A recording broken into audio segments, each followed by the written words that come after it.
Sud Radio, la culture dans tous ses états. André Berkoff, Céline Alonso. Et effectivement, il le sera aussi donc demain lors du sacre de Charles III, Jean Descartes. Bonjour à vous et merci d'être avec nous en direct sur Sud Radio.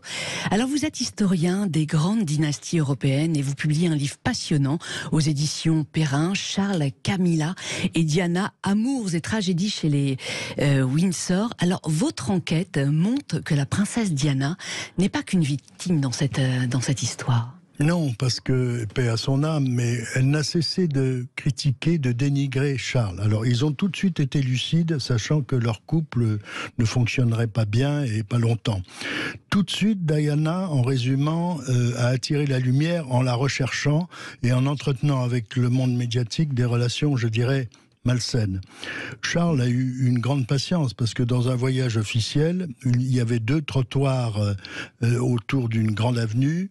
La foule se précipite sur le trottoir où se trouve Diana, photographe, caméra, etc., hurlement de joie.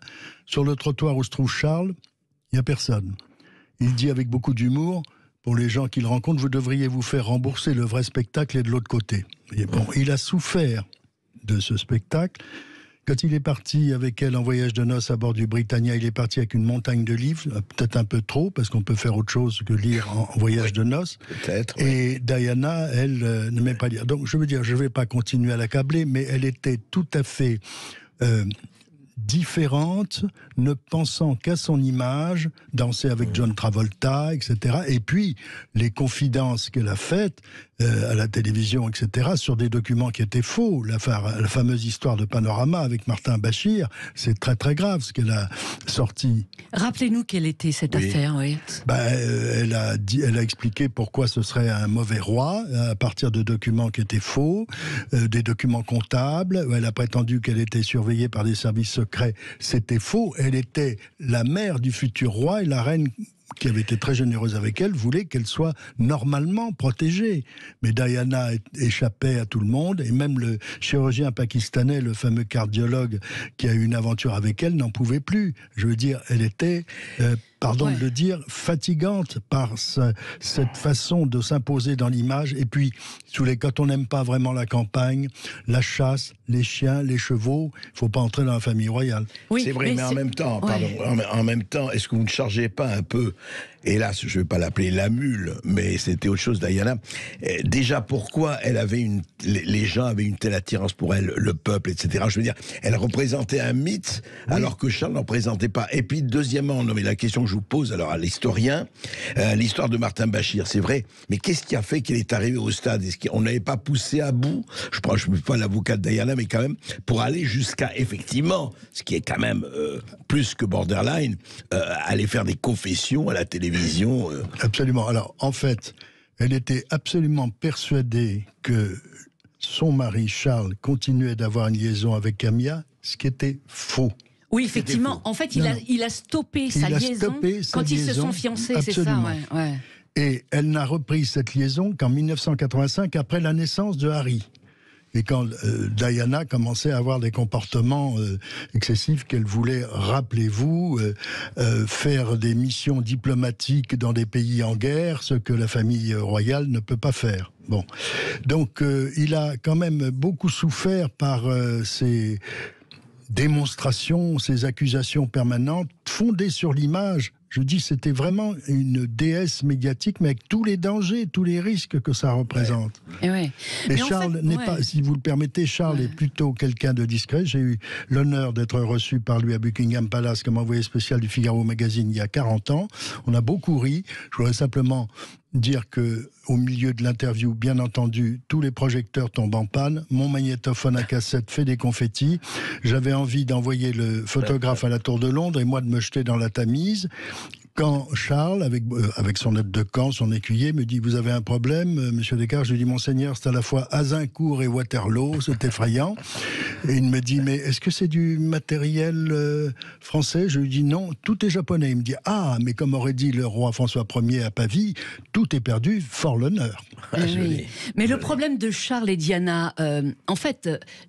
il était toujours amoureux de Camilla quand il a épousé Diana. C'était un mariage un peu forcé en quelque sorte. Oui, bien sûr, mais la liaison n'avait pas reprise. Et si vous voulez, on voit très bien que Harry a bien hérité, hélas, je le dis pour lui, de sa mère, en n'arrêtant pas de se plaindre et de faire des déclarations négatives, critiques, qui finissaient par lasser tout le monde, quoi. Voilà.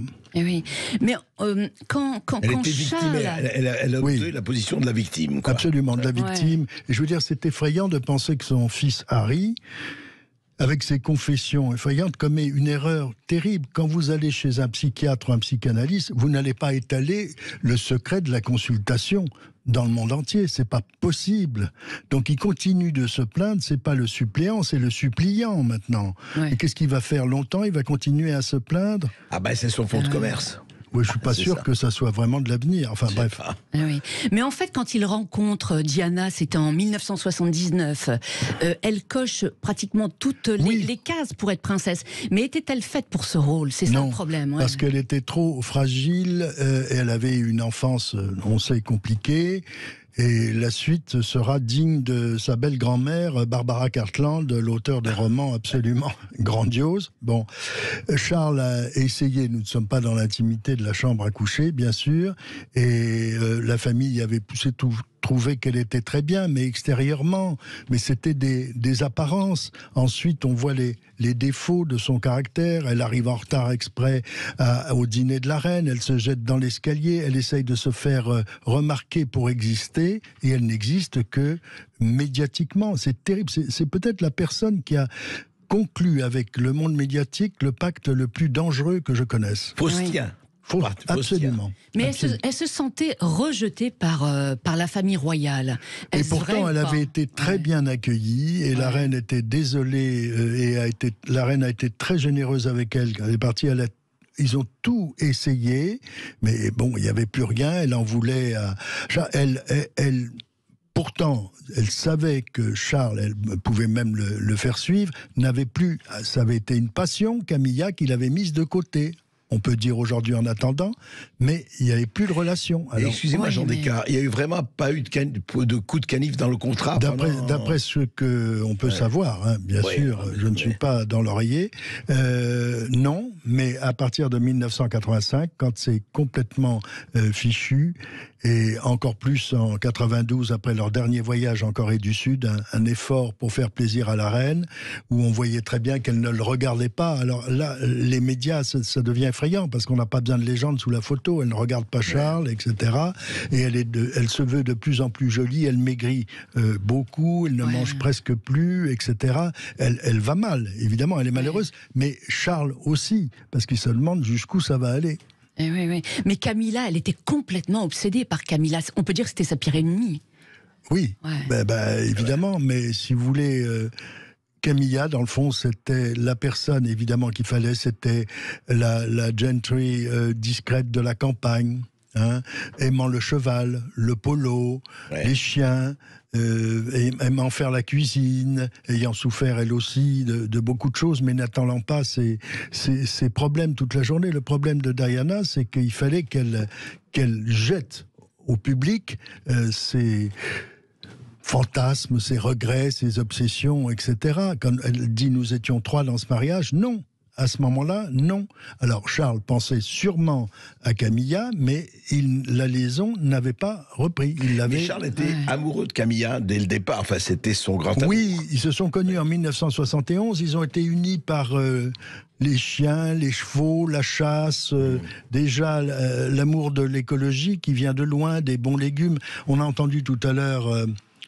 ce qu'on va entendre sur le plan musical dans Westminster Abbey. Je précise que Sir Elliot John Gardiner, qui va diriger l'orchestre, est aussi un compagnon d'écologie de Charles. Ils ont planté des arbres ensemble.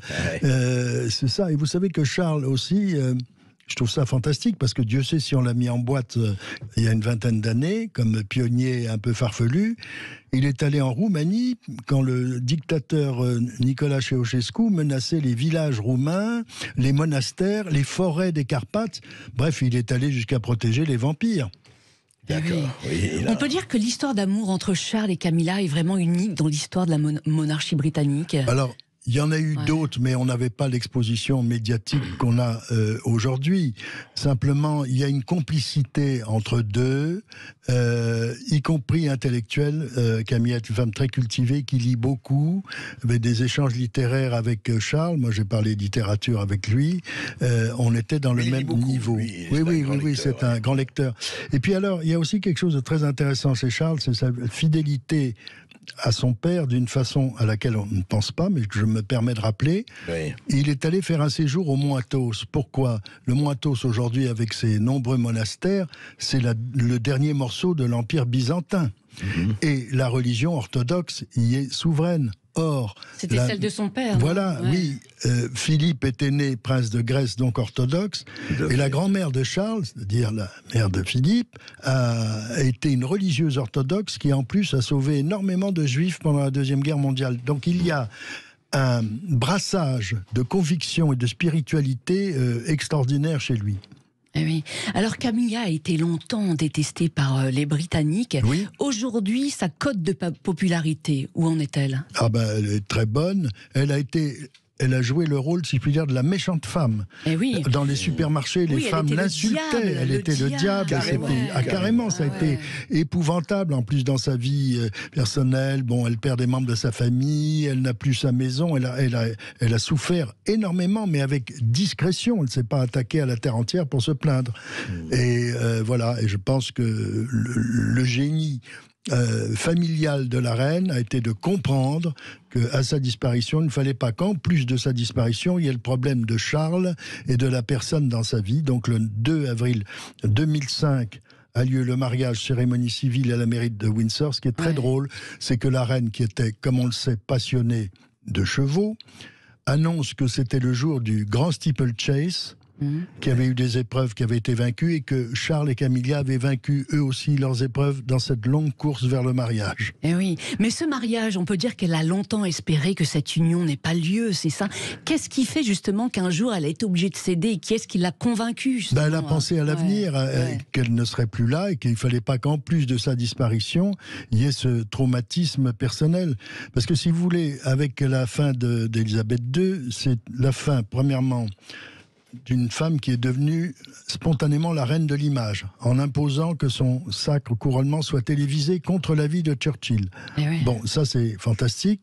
1953. Oui, en 1953, pas par démagogie, mais pour que les gens habitant les coins reculés du Royaume-Uni ou du Commonwealth puissent avoir l'impression d'être invités à Westminster, ce qui était formidable. Bon, ensuite, elle a bien compris qu'il fallait de la stabilité, et elle s'entendait très bien avec Camilla. Elle parlait chevaux, elle parlait chasse, etc. Elle a vu que sur le plan intellectuel, ils étaient complices. Oui. Voilà. Et oui. Est-ce qu'on peut dire que Camilla a rêvé d'être reine ou pas du tout ? Je ne pense pas. Elle rêvait d'être avec l'homme qu'elle aimait. Elle avait eu des déboires personnels, divorce, etc. Elle perd son frère aussi. Elle a souffert dans sa famille, mais avec discrétion. C'est la grande nuance. Diana n'arrêtait pas d'exposer ses malheurs. Donc, évidemment, c'est devenu un traumatisme mondial, sa disparition. Jean Descartes, encore une fois, comparaison n'est pas du tout raison en l'occurrence, mais c'est intéressant parce qu'il y a eu un grand drame aussi, que tout le monde connaît, avec George et Wallis Simpson, où un roi de lui-même a abdiqué, pour vivre un amour avec voilà une roturière, comme on dit. C'est quand même une histoire assez extraordinaire, ça aussi. C'est très romanesque, et c'est tout à fait d'actualité, puisqu'actuellement la villa Windsor qu'il a habité, qui est dans le bois de Boulogne à la frontière de Neuilly, va être visitée comme un musée. Oui, simplement on peut dire avec le recul de l'histoire que Édouard VIII était sous l'emprise physique de cette experte apparemment, qui avait appris des sensations diverses à faire envers les hommes, dit-on, en Chine. Je n'y étais pas. Bon, voilà. Et surtout, on a vu que la monarchie était en danger quand les dossiers confidentiels de l'État revenaient avec des ronds de verre, de whisky ou de cognac. C'était pas bon signe. Et je précise que ça faisait, quand la reine est morte, ça faisait depuis 1 an pratiquement que Charles avait déjà le double du contenu des Royal Boxes, des boîtes rouges, avec les télégrammes diplomatiques, les rapports des services secrets depuis longtemps. Donc il était tout de suite aux affaires. Déjà au courant, oui. Absolument. Eh oui. Alors Jean Descartes demain, eh bien la reine consort Camilla deviendra reine du Royaume-Uni. Charles III a succédé à Élisabeth II après la plus longue attente de l'histoire de la monarchie.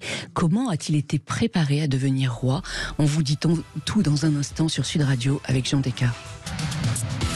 Sud Radio, la culture dans tous ses états. André Berkoff, Céline Alonso. À ce jour, il est le souverain britannique à avoir attendu le plus. Donc, est-ce que cette attente a été un avantage ou pas pour lui? On ne peut pas dire avantage ou inconvénient, ça a été une expérience, une longue préparation. On se souvient que le prince de Galles pouvait, et il ne s'en privait pas, faire des critiques sur les architectes, sur la mauvaise cuisine, sur les dégâts de l'écologie, etc. Ce que le roi ne peut plus faire. Il peut faire savoir au gouvernement qu'il n'est pas content, mais ça c'est le secret du souverain constitutionnel, si vous voulez. Non, je veux dire, c'est une formidable histoire d'amour, étonnante, qui est allée dans un sens qu'on n'avait pas vraiment prévu, mais que la reine a évidemment pressenti, si je puis dire, après le recul, en disant il faut absolument qu'à ma mort, Charles ait auprès de lui la femme qui est la femme de ses rêves. Mais pardon Jean Descartes, est-ce que, à votre avis, justement, Sophie, il était préparé pour ça, on le savait, mais justement, qu'est-ce que c'est aujourd'hui que de devenir roi d'Angleterre? On sait très bien, la monarchie, elle est constitutionnelle, hein, c'est pas le monarque absolu, c'est fini depuis très longtemps, Louis XIV et le roi Soleil.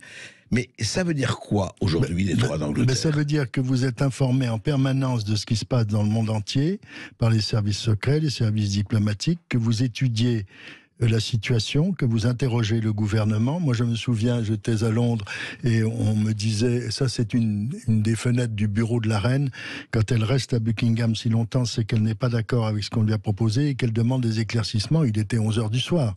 La reine travaillait beaucoup, Charles travaille énormément. On n'imagine pas la montagne de documents, de consultations.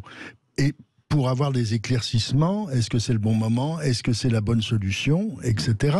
Ça, c'est très important, c'est pas du tout anodin. Alors justement, parce que je voudrais dire pour nos auditeurs, est-ce que c'est exécutoire ou pas? Je veux dire par là, est-ce que la parole de Charles, ou d'ailleurs d'Élisabeth, bon, je ne dis pas qu'elle ne le comptait pas, mais par rapport au chef du gouvernement, de Winston Churchill à Boris Johnson et après, est-ce que, et la Chambre des communes, est-ce que la parole du roi pèse, vraiment, je parle dans les faits? Elle pèse, mais pas officiellement. Elle passe par des messages, par des interrogations, demande d'explications complémentaires. Évidemment, il faudrait être un des corgis de feu la reine pour savoir ce qui se disait dans le cabinet secret, mais c'était la femme la mieux informée du monde, et Charles le sera aussi.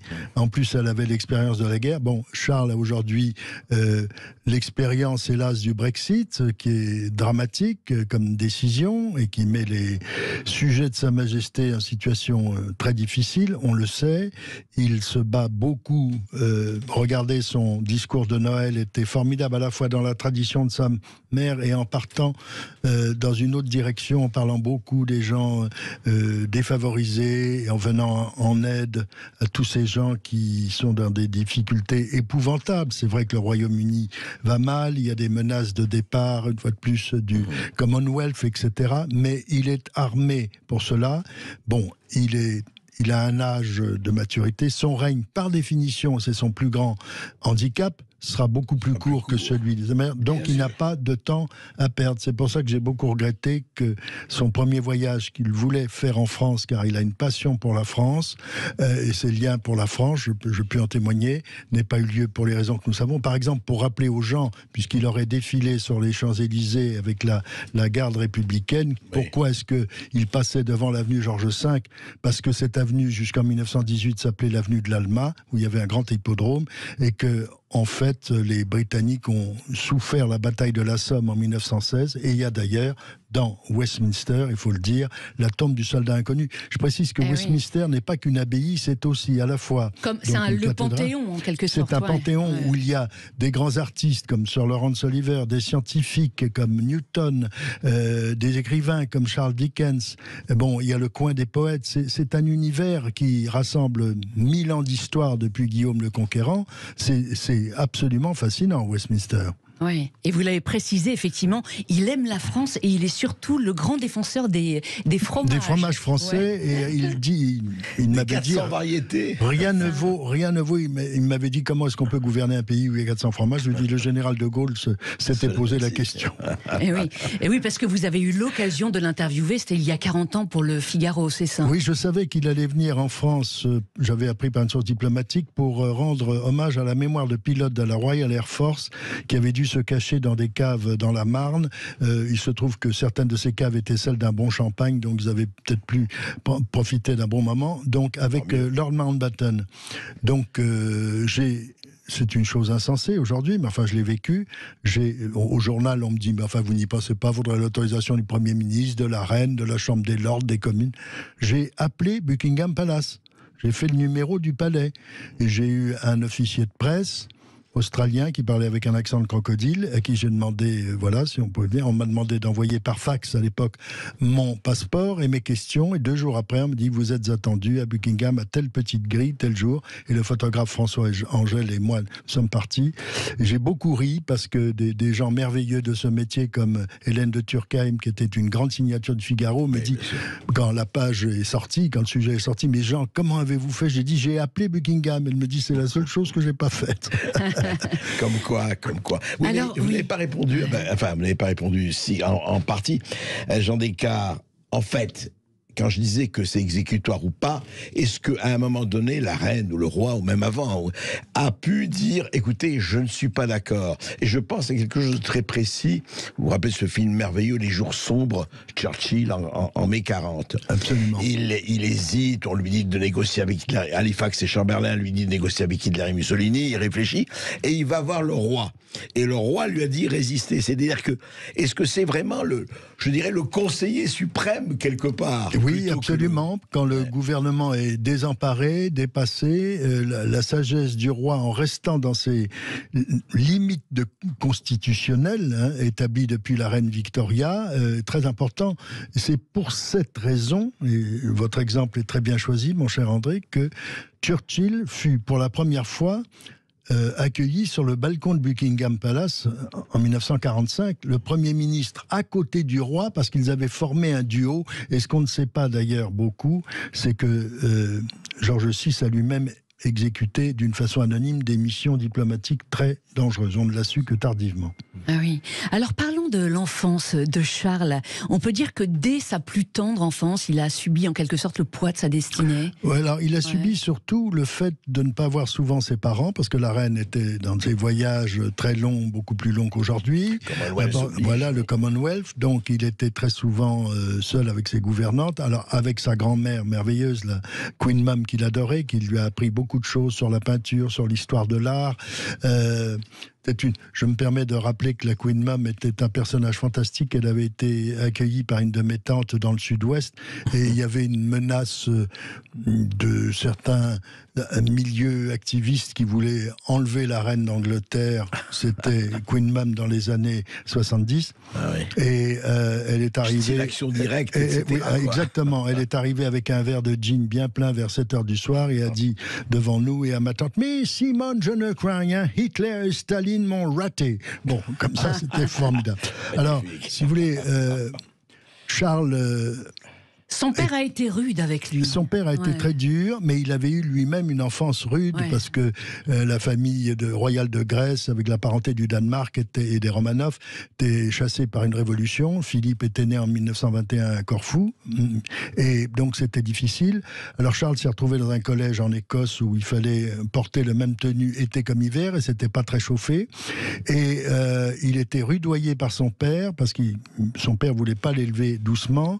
Et en fait, ça s'est amélioré à partir du mois de juillet 1969, quand il a été intronisé prince de Galles. Et c'est très important, sauf que la façon dont ça avait été préparé était terrible, parce qu'on ne lui avait pas annoncé. Ses camarades de collège étaient au courant avant lui, parce que ça avait été annoncé à la télévision. Donc il n'a pas été bien traité, mais Philippe voulait qu'il soit endurci. Philippe, qui était une sorte de SDF du Gotha, si vous voulez. Et là, il a dit, pour cette journée où la reine souriante intronise et couronne, c'est le premier couronnement de Charles en quelque sorte, son fils, elle dira, et lui aussi c'était une journée merveilleuse, alors que le pays de Galles était en pleine insurrection, avec des attentats, avec des réticences, c'est le moins qu'on puisse dire, politiques. Donc il a vécu beaucoup de choses difficiles. Et oui. Et à cette époque, il a 21 ans et il devient effectivement à cette période du coup, et bénéficiaire aussi des revenus du duché de Cornouailles. Oui. Et c'est de cette époque que son combat pour l'écologie dont vous nous avez parlé tout à l'heure. Oui, absolument, parce que c'est un homme qui déteste le gaspillage, alors qu'il a été aussi élevé dans son adolescence par les conséquences quand même de la guerre et des effets des restrictions, comme la reine elle-même qui éteignait la lumière dans une pièce où elle ne revenait pas et qui faisait porter le pot de confiture jusqu'à ce qu'il soit complètement vide au petit déjeuner. Parce que quand on a vécu les restrictions, n'oubliez pas qu'en 1947, la future Élisabeth II est obligée de demander des coupons de tissu à ses copines pour sa robe de mariée. Ah oui, carrément. Oui, carrément. Donc Charles déteste le gaspillage, et je le comprends, mais en même temps, il est un pionnier qu'on a mis en boîte, qu'on a plaisanté sur ses légumes dans son domaine de Highgrove, que j'ai visité, et maintenant, ce pionnier est complètement à la mode et très compétent. Et je répète qu'avec Sir Gardiner, le maestro formidable, ils ont acheté des vaches, ils ont planté des arbres, des fleurs, etc. Ils sont tout à fait dans le coup. Voilà, et Camilla aussi, bon, c'était quelque chose qui ne concernait pas vraiment Diana à l'époque, mais c'était pas à la mode non plus. Et oui, c'est ça. Oui, il a été, comme vous l'avez dit, effectivement très, très visionnaire. Quels sont ses autres principaux combats aujourd'hui ? Les combats pour que la jeunesse et l'enfance soient bien élevés, bien éduqués, bien cultivés, parce que il a vu comment sa mère a été géniale en mélangeant et la tradition et l'innovation, en décorant les Beatles, en s'amusant quand Marie Quant a raccourci les jupes et en inventant la mini-jupe, etc. Donc Charles... C'était le Swinging London. Le Swinging London qu'elle a accompagné. Et pour le mariage de Kate et William, elle a accepté que le 4e étage de Buckingham Palace devienne une boîte de nuit. Elle est allée dormir à Windsor, c'était plus calme. Ah oui. Alors certains experts disent aujourd'hui que Charles est un roi inclassable. Oui. Woke ou conservateur, quelle est votre analyse ? Je pense que c'est un homme très fin, très secret, mais avec ses manies qu'on connaît, c'est le roi jardinier, écolo, tout ce que vous voulez, mais très cultivé, qui a joué Shakespeare, qui patronne des orchestres formidables, il a patronné, très diplomate, etc., très amusant, j'en ai bénéficié, charmant, mettant les gens à l'aise, donc c'est, si vous voulez, c'est quelqu'un qui est arrivé à avoir la vraie femme de sa vie et non celle, je mets des guillemets, des gros guillemets, qu'on lui avait imposés en disant elle est jolie, voilà, elle est jeune, c'est tout à fait ce qu'il faut. Voilà, bon, mais il y a une complicité intellectuelle avec Camilla, faire des farces, etc. S'amuser, ça a été la grande subtilité d'Élisabeth II de régler cette situation avant son décès. En fait, le problème qu'on se pose, je dirais, le quidam, c'est vrai, le vulgum pecus, on ne connaît pas, mais se disent au fond, on se rappelle, enfin je me rappelle, j'étais gosse, mais enfin quand même, ça ne me rajeunit pas, mais moi je me rappelle d'avoir vu à la télévision le couronnement d'Élisabeth. J'étais tout gosse, et mes parents venaient d'acheter une télévision, et ça avait été extraordinaire. Est-ce que vous pensez, franchement, Jean Descartes, aujourd'hui, est-ce que ça aura la même importance médiatique ? Évidemment, on le voit déjà. Mais est-ce que ça aura la même importance politique mondialiste à partir du moment où le Commonwealth, et on le sait depuis longtemps, n'est plus ce qu'il était ? Alors écoutez, je vous répondrai oui et non. Je précise que j'ai vu avec mes parents à l'Olympia le film tiré de la retransmission télévisée. C'était la dernière année où l'Olympia était encore un cinéma. C'est ce qui a permis à la reine de devenir la reine de l'image. C'était sans précédent, donc on la suivait partout, on pouvait commenter ses chapeaux, etc., et tout ce que l'on connaît. Je pense que si vous voulez, Charles arrive dans une époque qui n'est pas facile, mais il y en a eu d'autres. Il est armé surtout parce qu'il a auprès de lui la femme en qui il a confiance, Maintenant, il reste à régler, essayer d'arranger le sort de Harry. Je ne pense pas qu'Harry puisse continuer à se plaindre longuement. Et si vous voulez, il faut aussi arrêter de faire une leçon d'histoire systématique avec des séries télévisées. Je prends un exemple dans The Crown. Vous parlez de Crown. Oui, dans The Crown, qui est c'est un formidable libéralisme de la reine et de la famille royale d'avoir permis qu'on s'approche presque de la chambre à coucher en reconstituant. Mais je prends un exemple, par exemple, l'Annus Horribilis, 1992, l'incendie du château de Windsor. On voit dans The Crown le prince Philippe qui prend la reine dans ses bras pour essayer de la consoler devant ce désastre. C'est faux, archi faux. Philippe était en Amérique du Sud, il n'était pas là. Alors, il y a aussi des erreurs dans des livres d'histoire. La question n'est pas là. Mais la puissance de l'image a été tellement forte qu'il faut faire attention. Tout le monde se croit invité. Mais je pense que ce qui est formidable, c'est qu'on va voir une cérémonie qui est unique parce que les monarchies européennes, notamment, n'ont pas cette implication dans la religion. Il n'y a pas, vous disiez, c'est la seule monarchie où le sacre est. Oui, il y a un sacre avec des ampoules, avec des objets, l'orbe, les couronnes spéciales, puis il y a toute une tradition de penser, par exemple, que le Saint-Crème, qui est une huile, évidemment, par définition religieuse, basée sur les origines de la chrétienté, eh bien, ce qui va être dans la Sainte Ampoule a été béni en Grèce et à Jérusalem. Il y a encore un hommage à Philippe, si vous voulez, mais il y a toute une tradition fantastique et un spectacle unique au monde. Et sur le plan du spectacle, je dirais que Londres, en plus, est la seule capitale, à ma connaissance, où le cheval soit aussi important dans les défilés de la cavalerie, la garde, etc. Je puis préciser que derrière le carrosse, il y aura un cheval français qui vient de la garde républicaine, qui avait été offert à la reine pour son anniversaire. Le colonel Cortés de la garde républicaine m'a signalé, et je trouve ça très émouvant, il sera derrière le carrosse, ce carrosse de 1762 qui pèse 4 tonnes et dans laquelle Élisabeth II se trouvait très inconfortable. C'est le même carrosse que va emprunter Charles et Camilla. Absolument, un carrosse qui n'était pas fait pour des fastes pareils, mais les amortisseurs sont d'époque. Et oui, en tout cas, ce couronnement est un événement unique au monde. On va en parler dans un instant. Les festivités vont durer 3 jours. Vous nous direz tout ce qu'on va vivre demain en direct sur toutes nos antennes. À tout de suite sur Sud Radio. Sud Radio, la culture dans tous ses états. André Berkoff, Céline Alonso. Le roi a fait appel, Jean Descartes, à 12 grands compositeurs pour son sacre. La musique, on peut dire qu'elle aura un rôle essentiel lors de cette cérémonie. Oui, le roi Charles III est un joueur de violoncelle, il patronne des orchestres, il est très compétent, je dirais, en matière de musique, très mélomane lui-même. Donc, il y a eu des orchestres russes bien avant la guerre en Ukraine, bien sûr, qu'il a patronné. Je répète qu'avec le maestro Gardiner, on a vraiment un sommet, si vous voulez, sous les voûtes de Westminster. On va entendre des choses absolument merveilleuses. Je dirais que le roi Charles III est très complet.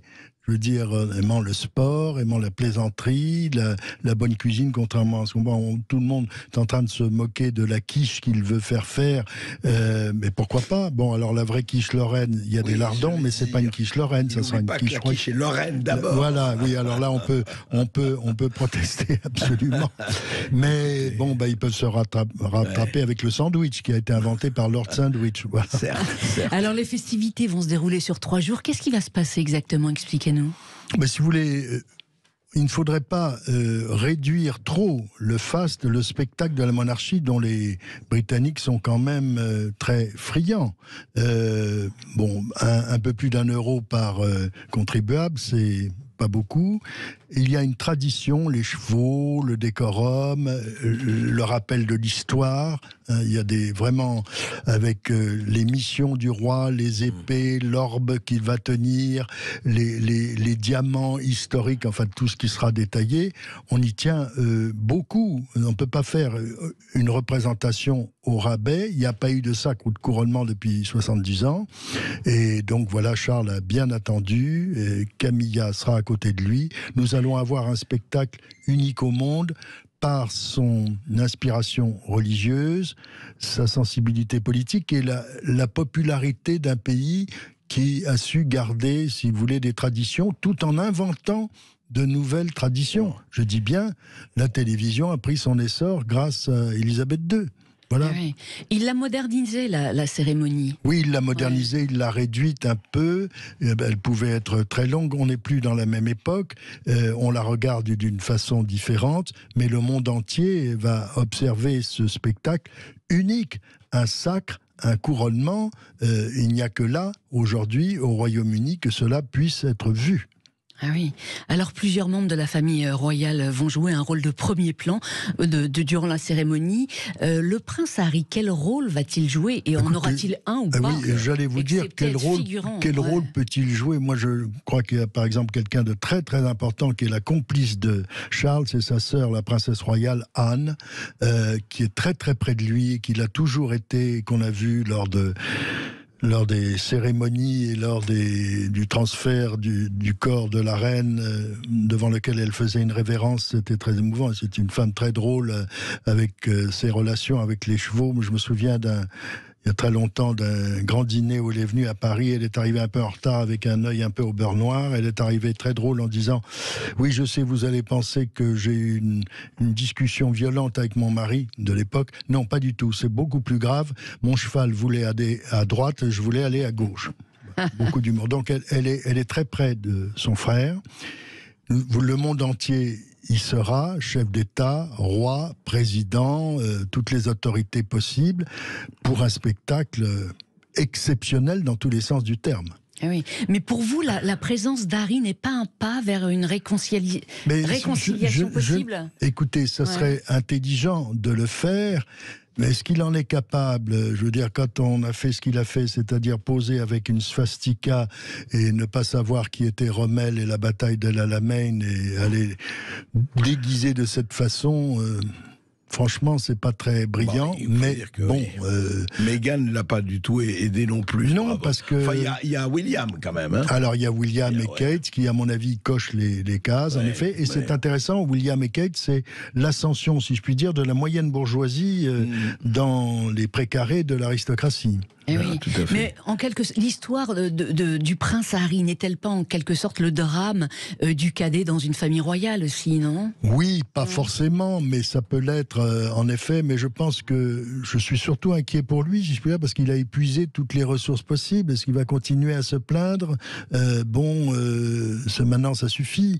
Et je ne suis pas sûr que son avenir. Moi, quand je les ai vus, Meghan et lui, pour le jubilé de la reine, arriver escorté et encombré, je dirais, d'une équipe de télévision, j'ai trouvé que c'était une faute de goût supplémentaire. C'est la société du spectacle qu'ils ont adopté. Une dernière question, Jean Descartes. On a parlé un tout petit peu de Netflix et de The Crown, qui a eu le succès mondial que l'on sait.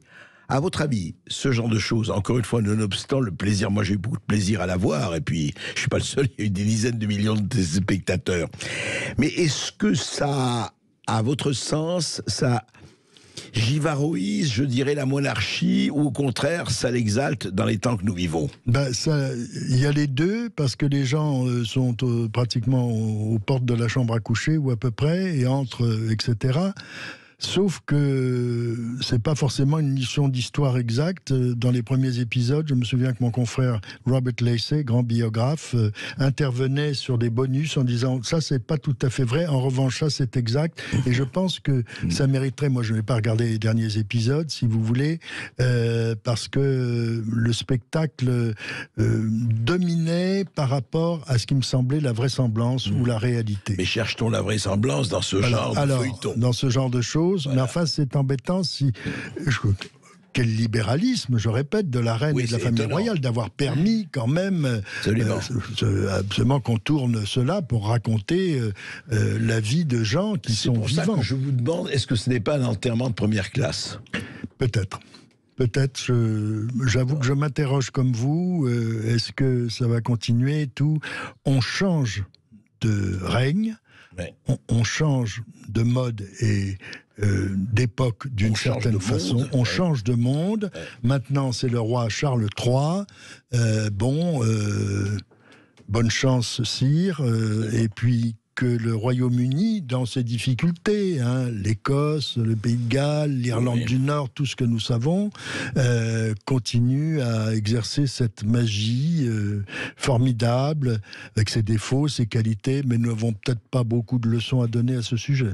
En tout cas, God Save the King. God Save the King and the Queen. Et oui, et souhaitons que rien de fâcheux, effectivement, ne vienne troubler la sonalité du sacre et du couronnement. Jean Descartes, merci d'être venu sur Sud Radio. Je rappelle que votre livre, Charles, Camilla et Diana, Amours et tragédies chez les Windsor, est publié aux éditions Perrin. Tout de suite, vous retrouvez Brigitte Lahaie sur Sud Radio.